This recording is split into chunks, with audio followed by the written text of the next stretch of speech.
as well. This is a car. Right? It's okay that it's not finished. It's okay that it's a prototype. Right? This lives in our space. This is out. People are interacting with it. They're kicking at it, and they're looking at it. You know, the prototyping, the act of prototyping and putting it out in the environments that you are and sharing them with people actually gives you tacit permission, implicit permission to do a lot of the things that you need to do when it comes to innovation. This is an early prototype for the carpet flick, the Swiffer carpet flick.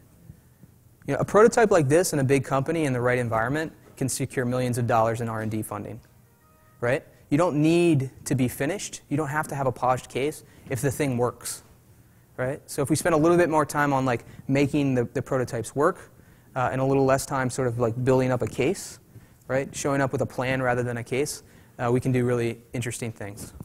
So you know, leaders within organizations like P&G, A.G. Lafley, for example, Claudia Kochka, who we worked with for a long time, you know, sharing and displaying these prototypes and saying, hey, I actually created this, and this is when I created it, and look how bad it sucks. But you know what it is, don't you? And you can kind of like understand it, and we can talk about it. That's a form of permission as well. 20% time, 15% time, 10% time. Right? There's a lot of discussion about whether and how these programs are effective.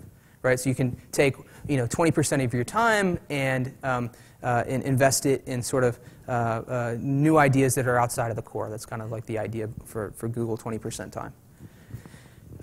By most accounts, they're not like driving a ton of business success actually within the culture, but what it is it's permission.